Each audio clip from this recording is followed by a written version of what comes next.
Mientras los candidatos a presidente en México no logran entusiasmar, ha irrumpido un movimiento estudiantil que acapara los titulares, como lo hizo antes el estudiantado universitario en Chile, o como también aconteció con el movimiento de los indignados en España. Bienvenidos a México, a un nuevo programa de Claves en una coproducción del Sistema Jalisciense de Radio y Televisión y Deutsche Welle Televisión TW. Permítanme presentarle de inmediato a mi compañero de la conducción, Samuel Muñoz Gómez. ¿Qué tal? Muy buenas noches. Gracias, Gonzalo, por estar con nosotros. Muy amable. Y presentamos a nuestros invitados el día de hoy. Tenemos a Leticia Flores Meyer, integrante del movimiento Más de 131. Hola, ¿cómo están? También nos acompaña Sandra Weiss. Sandra es periodista con una larga experiencia en trabajos como corresponsal extranjera en los distintos países de América Latina. Gracias, un gusto estar con ustedes. Y el doctor Francisco Aceves, catedrático de la Universidad de Guadalajara, investigador y un crítico y analista de los procesos electorales. Doctor, gracias por estar con nosotros. Al contrario, gracias. Mucho gusto.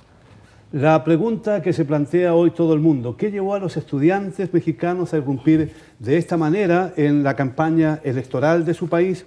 ¿Se trata solo de manifestar el rechazo a un determinado candidato o se trata de ir más lejos? ¿Cuál es la raíz del movimiento? Pues yo creo que no es solo manifestar el rechazo a un candidato, sino que tenemos una pobreza en la clase política en general dentro del país y que estamos hartos de cierta manera y estamos hartos de los medios de comunicación que nos alimentan mentiras y necesitamos algo diferente. Y el movimiento en realidad nace como algo muy espontáneo. El viernes 11 de mayo que va Enrique Peña Nieto a dar una conferencia a la Universidad Iberoamericana. Peña Nieto es el candidato del partido del PRI, quien estuvo mucho tiempo en el poder y solo salió hace 12 años y pues está intentando regresar al poder. Y Peña Nieto va a hablar a la Universidad Iberoamericana, en donde éramos células chiquitas de estudiantes, grupos muy chiquitos, que se unieron al escuchar cosas que no concordaban con nuestra ideología. Fue una conferencia que se le permitió dar al candidato y que dejó a muchos estudiantes inconformes. Entonces, en ese momento nos empezamos a alzar, empezamos a hacer un tipo de protesta y de ahí nos llamaron acarreados, nos llamaron porros, dijeron que habíamos sido estudiantes infiltrados, puestos por un partido específico para declarar que no éramos. Hicimos un video diciendo que éramos, fuimos 131 los alumnos que hicimos el video, enseñando nuestra credencial y demostrando que éramos estudiantes de la Universidad Iberoamericana, y lo sacamos y esos somos los 131 alumnos, que somos más de 131 porque no todos entregaron el video, pero las universidades que se nos unieron después, que es ahora sí cuando se forma el movimiento, son los 132. El movimiento es Yo Soy 132. Pero tú decías, perdona Samuel, decías que el candidato dijo cosas que no concordaban con la ideología de ustedes. Es decir, ¿son un movimiento que tiene una ideología pues, o es más bien...? Yo creo que es una ideología estudiantil y es un amor para el país y un deseo de mejorar las cosas. Cuando el candidato se presenta, en general en la conferencia no dice mucho. Y cuando llega el momento de las preguntas, había unos estudiantes que se estaban manifestando por Atenco. Y bueno, esto da una historia. Cuando estuvo la conferencia, el candidato a la presidencia llevó a mucha gente con él, que tomaron algunas de las filas del auditorio y estaban quitándole los carteles a los estudiantes que iban a manifestarse, algunos se los rompieron. También había personas que estaban ofreciendo una cantidad de dinero para que no hicieran preguntas difíciles o abucharan. Empezaron a gritar, Atenco, Atenco. Los actos en Atenco son violaciones de derechos humanos. Y dijo que estaba avalado por la Suprema Corte de Justicia, lo cual es una mentira. Y ahí se incendió Se incendió todo. Se incendió todo. Samuel, ¿por qué no lo explicas tú Bueno, a nuestros Atenco, auditores? yo creo que Atenco fue un momento muy particular porque fueron violaciones de derechos humanos, pero estamos hablando de violaciones a mujeres en el trayecto del momento en que las detienen y las llevan a las cárceles, digamos, a los separos. Hubo violaciones de mujeres, hubo disparos en contra de la gente, hubo golpes en diferentes momentos, o sea, hubo un exceso de la violencia por parte de la seguridad pública hacia quienes estaban manifestando. Entonces, creo que por eso decían los estudiantes en sus consignas, Atenco no se olvida. Me gustaría preguntarle al doctor Francisco Aceves, precisamente esto que recordaron los estudiantes de Atenco, que curiosamente en toda la campaña no lo habían tocado en cuanto al candidato del PRI, Peña Nieto. ¿Qué caracteriza este movimiento? Me llama mucho la atención lo que nos dice Leti. Estamos hartos de los medios de comunicación y curiosamente este es el candidato más mediático, sobre todo una televisión en particular. ¿Cuál es tu opinión, Paco? Sí, creo que cuando Leti da en la clave de lo que está generando este tipo de movimiento, cuando dice es que estamos hartos. Lo escuchamos también con Javier Sicilia con respecto al tema de la seguridad, también fue la cuestión de estamos hartos. Yo creo que es importante plantear aquí que de alguna manera los diferentes movimientos a los cuales se refería Gonzalo tienen algunas similitudes, pero más allá de las similitudes hay determinadas características que identifican la originalidad del movimiento, ¿verdad? Creo que el movimiento de los jóvenes porque se ha hablado mucho, ¿no? Se ha tratado de hablar, la primavera árabe, el movimiento chileno, los indignados, el 68, ya sea el Mayo de París. O también la experiencia de México, ¿no? Y de alguna u otra manera podemos encontrar algunas similitudes en cuanto que este tipo de movimientos brotan y se revelan, por así decirlo, con B chica y con B grande al mismo tiempo, ¿sí? Cuando las estructuras y las condiciones de un sistema político han llegado a un tope o se encuentra o constituyen un freno a un desarrollo democrático. Por ejemplo, en el 68, para pensar un poco en el movimiento estudiantil del 68, el 68 tenía una demanda básica. Dentro de todas las cuestiones había una simplicidad, digamos, alucinante, ¿sí? Era un movimiento contra el autoritarismo. Una de sus consignas fundamentales era libertad de presos políticos, ¿sí? Y surge y se desarrolla a raíz de una represión a unos grupos estudiantiles, y de ahí se genera toda una... Aunque ahí la manifestación era en contra del poder, y aquí es en contra de un candidato de un partido político. Y terminó una masacre también. Yo creo que esa es una lectura, incompleta. Yo creo que aquí, evidentemente no hay un comportamiento, no hay una demanda directa hacia el Estado. Pero creo que la demanda, y eso es lo que me parece muy rico del movimiento de los 131, de ahora de los 132, es que es una demanda que está cuestionando la base misma de la racionalidad democrática del sistema. Y eso me parece que es fundamental. O sea, lo que está en cuestionamiento es el sistema democrático que tenemos. Y ahí, obviamente, el Estado está implicado. Por cierto que el mundo ya se está preguntando hace tiempo qué pasa con este México democrático, un México lindo y querido, pero que a la hora de la verdad nos encontramos con una serie de situaciones bastante graves en esta nación que sobre todo los latinoamericanos queremos mucho por todo lo que ha significado para la cultura de la región, etcétera, para el desarrollo mismo.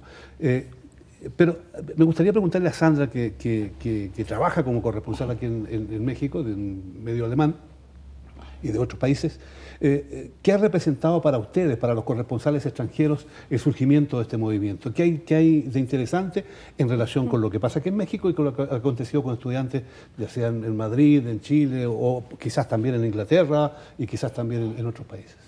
Mira, yo les quiero dar las gracias a los estudiantes porque yo veía la campaña y me decía, ¿cómo voy a interesar a alguien en Alemania para esa cosa tan aburrida donde no se plantean, donde no hay nada, ninguna controversia, donde no se plantean ideas, donde no se discuten ideologías?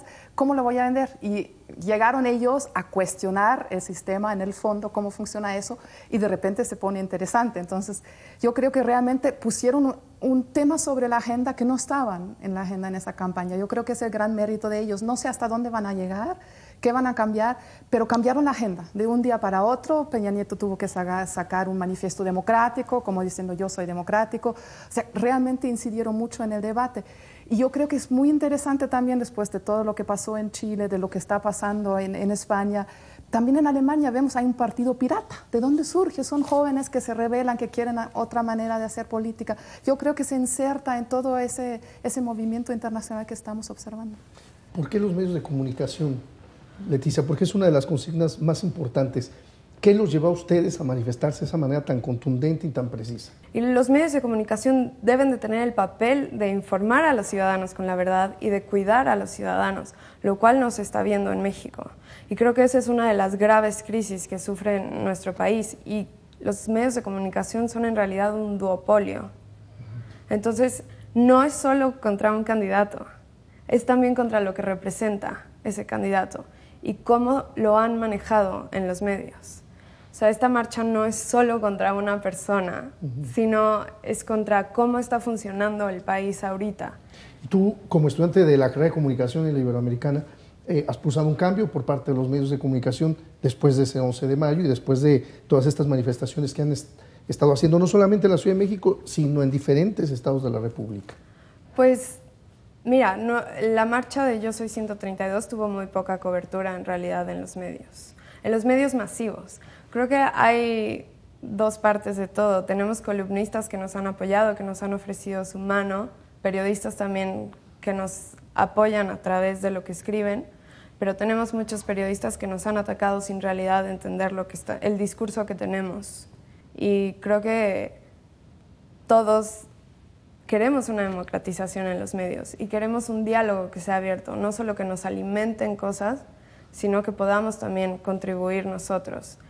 Y creo que eso en parte es de los ciudadanos, lo que tenemos que exigir como ciudadanos y la responsabilidad que llevamos también nosotros para regresar el diálogo.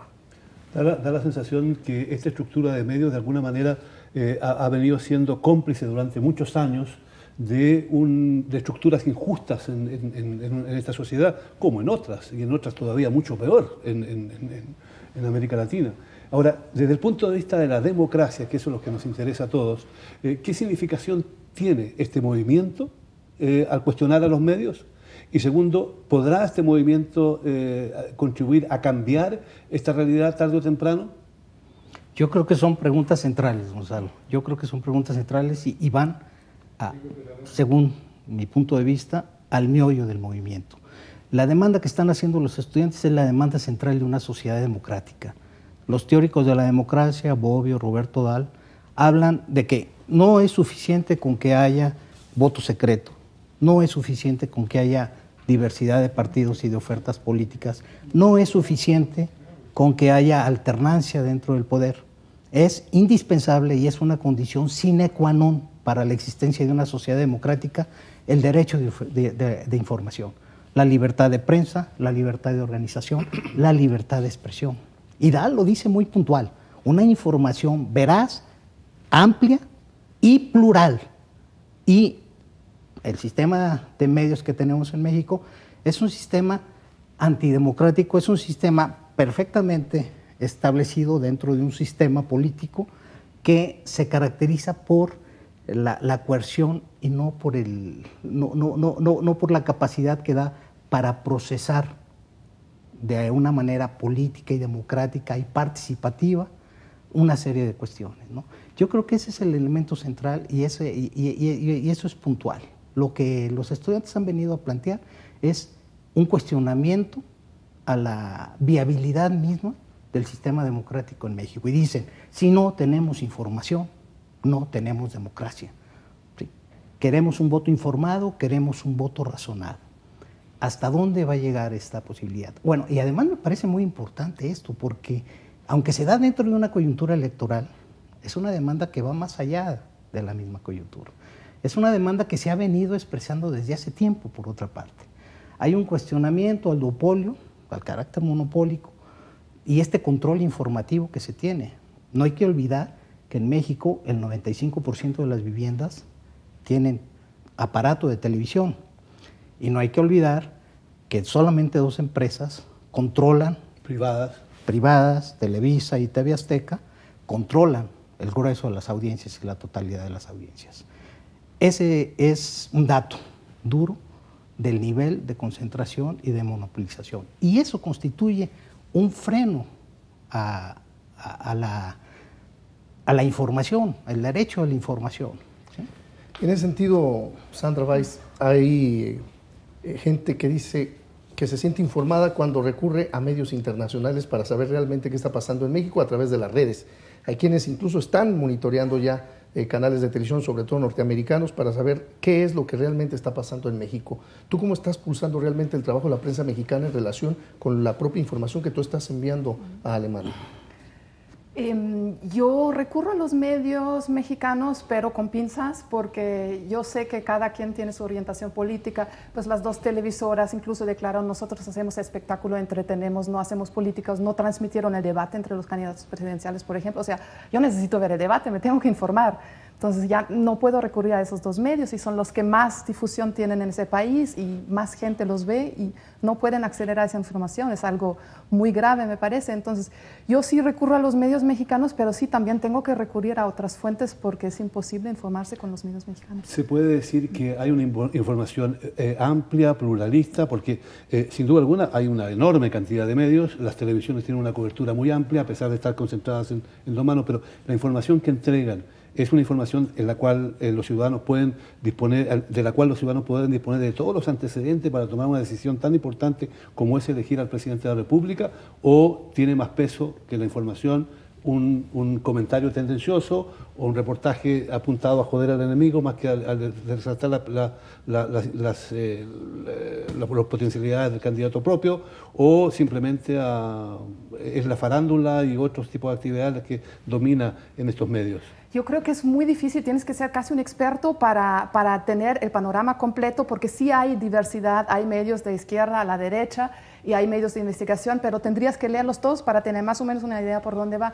Si tú te informas nada más por un lado, es imposible, porque ya sabemos que los medios grandes televisivos venden un paquete de publicidad a los candidatos que no incluye solamente los spots, incluye entrevistas en prime time, incluye cobertura favorable, que los reporteros hablen de una manera favorable. O sea, eso no es periodismo. Entonces ahí no te puedes informar, ahí es para desinformarte.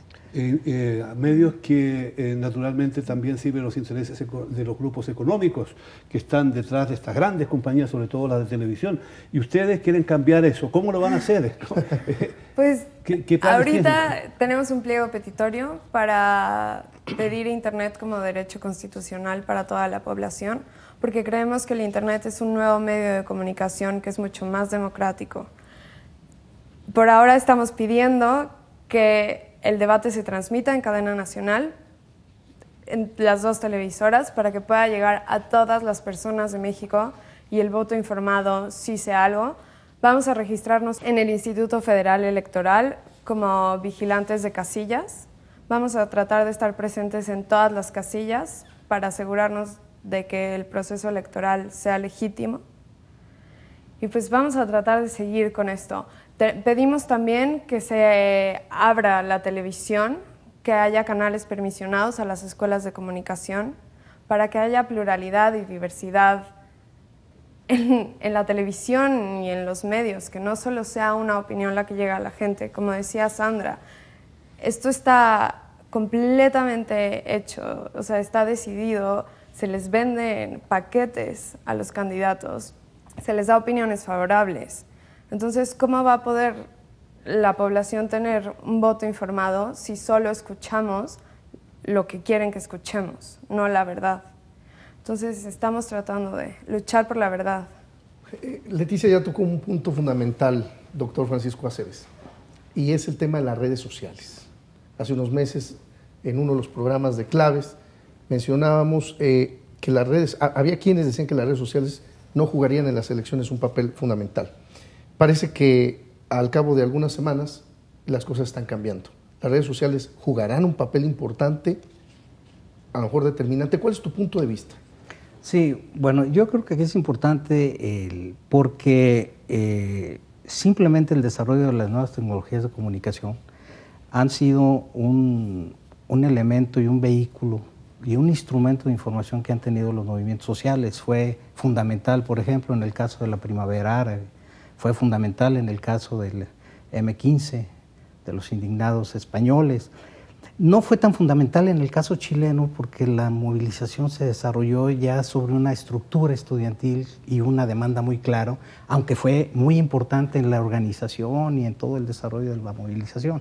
Pero en el caso de México es vital las redes sociales. Sin redes sociales no tendríamos movimiento de 131. En ese sentido lo planteo, ¿no? No hubiera pasado de ser una anécdota que hubieran retomado algunos diarios de izquierda o alguna nota por ahí y nada más. No hubiera trascendido. Lo que decía Leti era muy importante. Las redes sociales actualmente se han constituido en un canal de comunicación que viene a disputar el espacio público que antes era hegemonizado por los medios de comunicación y controlado por las televisoras.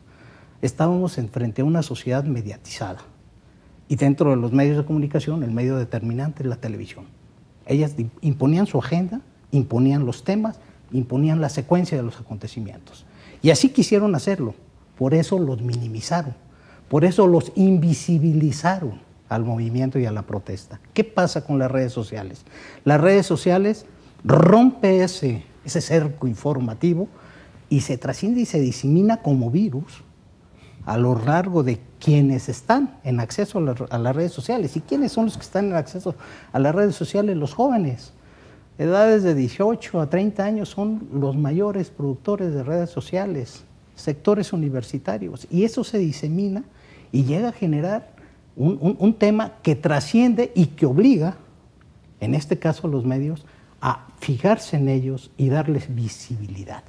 Los medios no cubrieron los procesos fueron obligados y ya no podían evitar dar visibilidad a algo que ellos, en primer lugar, no lo tenían contemplado y segundo, lo más importante, no controlaban.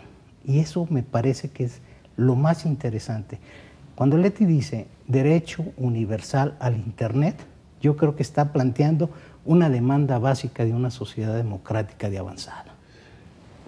Recordemos que la Ciudad de México es la ciudad que tiene la mayor cantidad de afiliados a Facebook de toda América Latina, es decir, además, en la práctica son, desde ese punto de vista, un poder real. Además de eso, cerca de 8 millones de electores en los próximos comicios presidenciales son jóvenes. Es decir, los jóvenes tienen también un papel político importante que jugar, pero los jóvenes en la mayoría de los países no van a votar. ¿Van a ir a votar los jóvenes aquí en esta campaña? Sí. Sí, vamos a ir a votar. Estamos promoviendo el voto, pero aún así recordemos que aunque las redes sociales son muy importantes, en México el sector de población que tiene acceso a las redes sociales todavía es mínimo. El voto duro, que ya estaba decidido desde antes, no tiene acceso a estas redes sociales. Entonces, ¿cómo se llega a ellos? ¿Cómo informamos a los demás? A través del medio masivo de televisión. Y si los medios no están con nosotros, vamos a tratar de obligarlos a que nos sigan. Exigimos que el debate sea transmitido por cadena nacional. Y pues bueno, ir creciendo a partir de ahí y sí, ir a votar. Muy importante. Se hablan aproximadamente, recién el Instituto Federal Electoral dio a conocer que son poco más de 77 millones los mexicanos en el padrón nominal. Sandra, tú como corresponsal alemana, has pulsado a través de estos propios movimientos que se han generado que haya un cambio de actitud en la gente. Es decir, ¿tú crees o consideras que has tomado el pulso en la calle, que la gente realmente pudiera salir a votar de manera más importante? Yo soy bastante escéptica, porque no es la primera elección donde veo ese fenómeno. He cubierto Chile, donde hubo un fenómeno similar con Marco Enrique Sominami. He cubierto Colombia, donde hubo un fenómeno similar con el candidato Mockus, que fue un momento muy importante en las redes, crearon mucha simpatía, había como una burbuja y todo el mundo hablaba de ellos, obligaban a los medios a reportear sobre ellos. Al final no cambió mucho la intención de voto. O sea, al final fue bastante mínimo el impacto. Entonces, soy un poco escéptica si va a ser diferente con ese movimiento. Y parece que las encuestas que han salido, pues no hay una modificación muy importante en la intención de voto hasta ahora. Vamos a ver cómo inciden, pero yo creo que inciden en algo más importante, que es poner una agenda, poner demandas. Ellos obligaron al candidato del PRI a hacer un manifiesto democrático. Y ellos se lo van a exigir después. Yo creo que eso es muy, muy importante. No solamente quién va a ganar la elección, hay una cosa más a largo plazo. Toca, Sandra Weiss, algo importante, y tú eres, sin duda, Francisco Aceves, un especialista y un analista de esto. ¿Qué pasa con las encuestas en México? El 30% del padrón de 70 y tantos millones que mencionabas son menores de 29 años. Y 14 millones de jóvenes, de ciudadanos mexicanos, va a ser la primera vez que van a tener una participación en una elección presidencial, que va de la edad de los 18, sí, de los 18 a los que tenían, pues, a los 24 años, 25 años. Y yo en esta elección particularmente he visto que se abusa del uso propagandístico de las encuestas. Creo que una de las cuestiones también que siento que fueron un incentivo más para esta explosión de los jóvenes es esa percepción que se nos quiere imponer de que la elección ya está decidida, de que ya es inalcanzable, que hay una distancia tal entre el puntero y los otros candidatos que ya no hay nada que hacer y que eso lo tenemos que asumir. Hay otras encuestas, y a mí me parece importante, que sí manifiestan que hay una elección que se va cerrando. Me refiero a la de María de las Heras, me refiero a la de Covarrubias, que ya son dos, que ya están marcando ya una distancia de 8 o 9 puntos entre el candidato puntero y el que le sigue, que con el 3% de más menos, estamos hablando de que en realidad, en la lectura mínima del puntero y en la lectura máxima de quien lo va siguiendo, estamos hablando de una diferencia de 4 puntos, lo cual quiere decir, se sientan las condiciones de tener un escenario de una elección competida, ¿sí? Son algunas lecturas de algunas encuestas, ¿sí? Y yo creo que dentro de esta situación, y esta elección ha sido como muy interesante en ese aspecto y también como con muchas opacidades, porque incluso las encuestadoras que dan esas distancias tan considerables están registrando un 50 y tantos % de no respuesta, de rechazo a la entrevista, mejor dicho. O sea, de personas que al querer ser entrevistadas dicen, no, me entrevisto. O sea, ahí hay un voto secreto.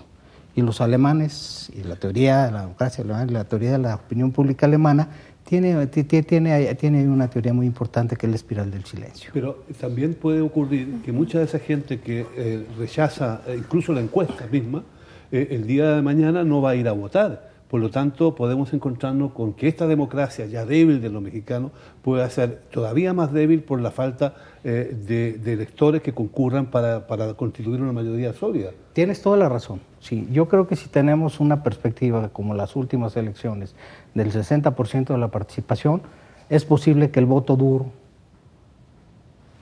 defina cuál es el resultado. Pero si esta efervescencia y si esta movilización logra impactar y logra convocar a las urnas y tenemos una afluencia que supera el 70%, la moneda estará en el aire. Y yo creo que ahí no podemos definir ya un escenario concluido, ¿sí? Y a mí me parece que es importante. Y una de las cosas que me parece muy positiva de esta movilización es precisamente eso, que le ha venido a revitalizar, que ha visibilizado el tema de lo electoral. Y los temas centrales de una democracia. Desde ese punto de vista, claro, ¿cuáles son para ustedes los temas centrales que se deberían tocar a partir de ahora? ¿Y están contentos con la reacción de los candidatos? Porque todos han dicho, fantástico, los estudiantes son sensacionales, estamos de acuerdo con ellos. Es decir, ¿tienen Pero esperanza? claro que tienen que decir que fantástico. No, ya con las redes sociales no se puede reprimir más a los estudiantes. No nos pueden... Tienen que respetarnos, tienen que aceptar que podemos estar en contra. Pero ¿qué ha pasado en México? La impunidad es enorme. No solo la impunidad de los crímenes que se cometen en las calles, sino la impunidad de los políticos.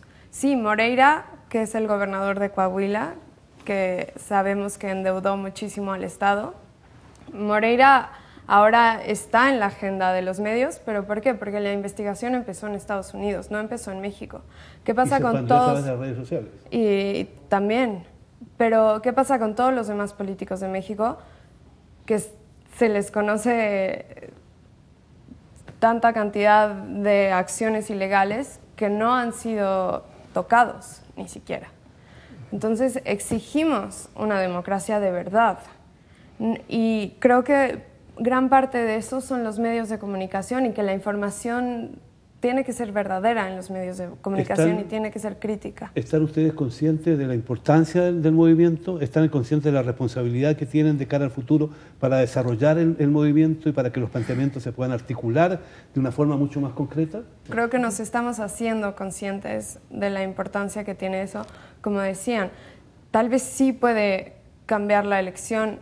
Yo más bien soy escéptica hacia las encuestas y soy escéptica hacia las casas encuestadoras. Hemos tenido una respuesta magnánima de la marcha Yo Soy 132, de estudiantes que no cabíamos en la estela de luz, en el monumento, tuvimos que movilizarnos, llamadas, Twitter, cartas, nos ha llegado de todo y pues estamos tratando de responsabilizarnos del movimiento. ¿Y qué sigue entonces? ¿Cuál es la agenda que ustedes están planteando, además de estos pliegos que han estado presentando? ¿Qué sigue para Más de 131 y para Yo Soy 132? ¿Tienen ya algún plan de trabajo? Vamos a tener una unión. Por lo pronto estamos seguros que vamos a vigilar muy de cerca el próximo debate y las elecciones.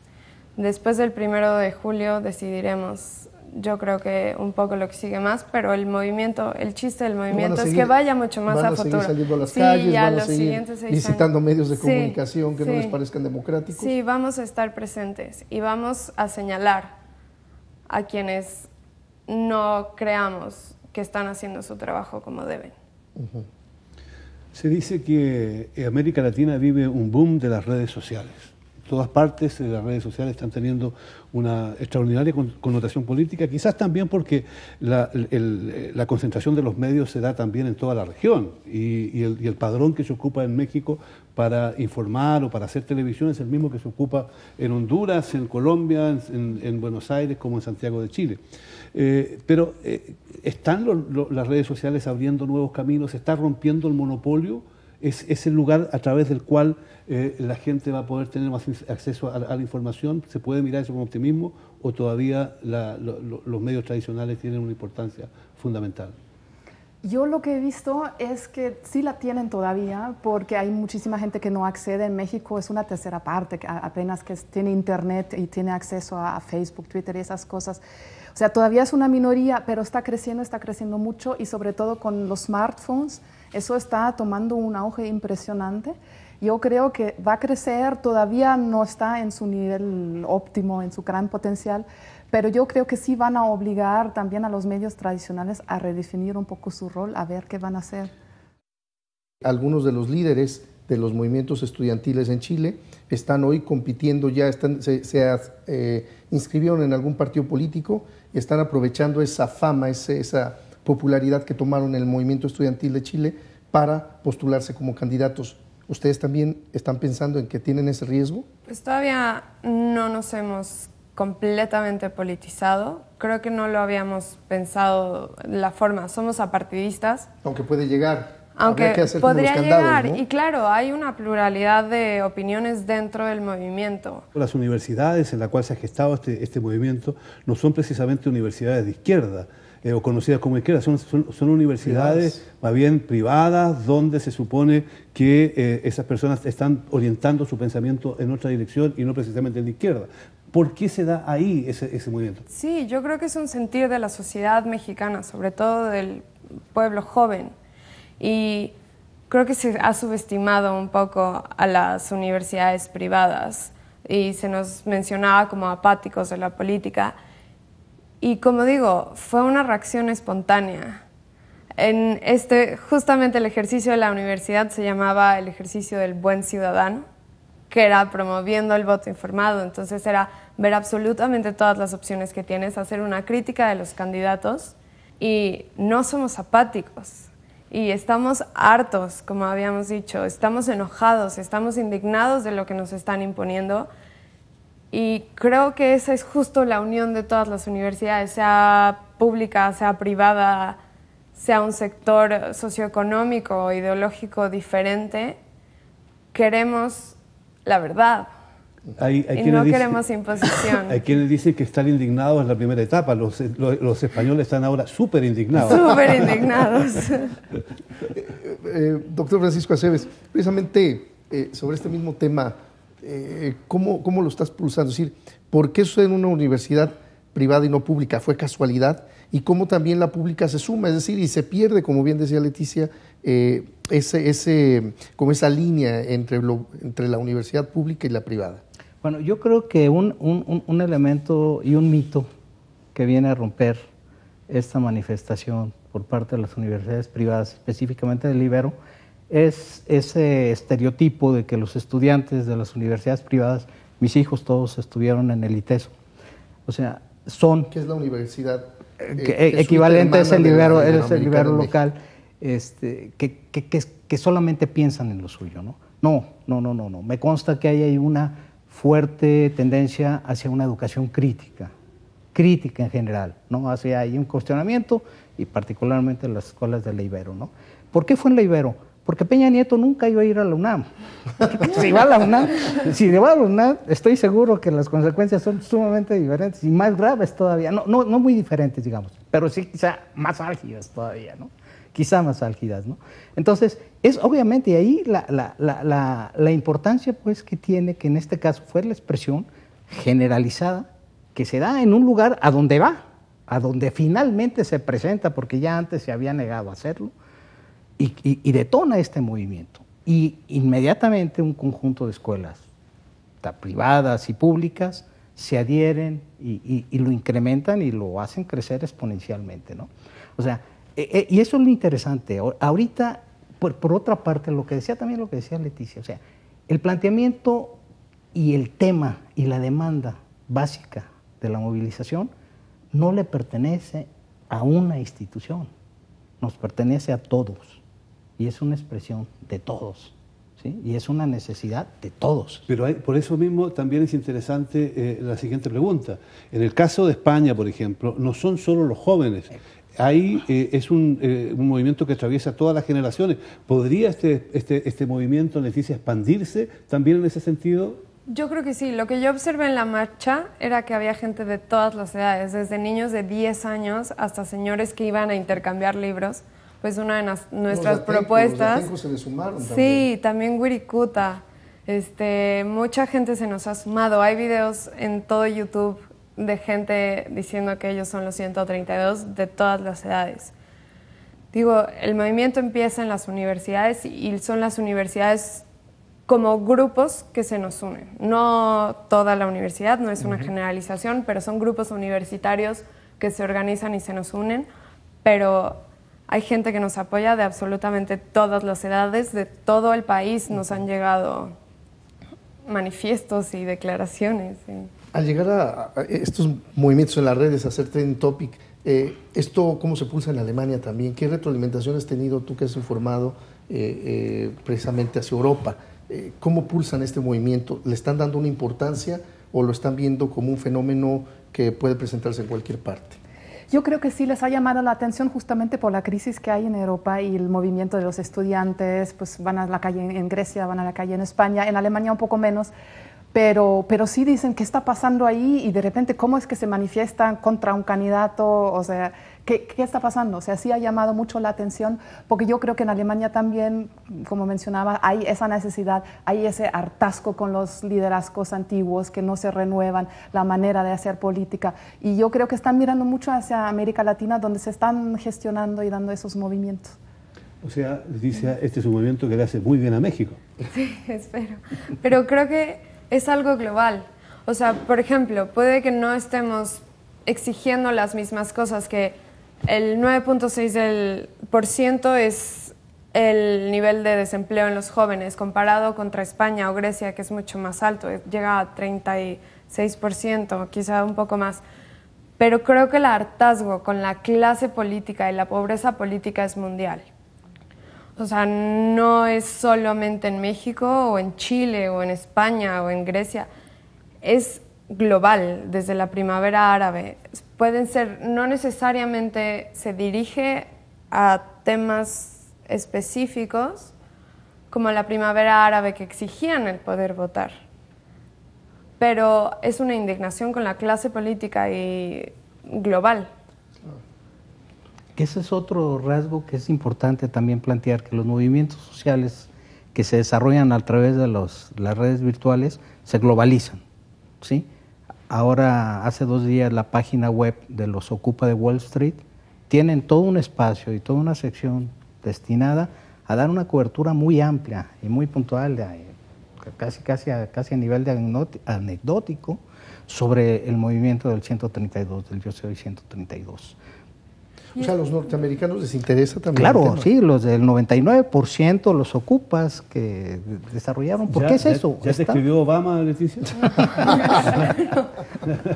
Le he escrito yo a él varios tweets, pero él a mí no me ha contestado. ¿No? O sea, sí están interesados entonces. Claro. Y con Chile también tenemos comunicación con Claro. con los indignados de España, tenemos comunicación con el movimiento en Chile. Occupy Wall Street nos manda tweets de apoyo y estamos conectados. Entonces tal vez sería el inicio de una red mundial de...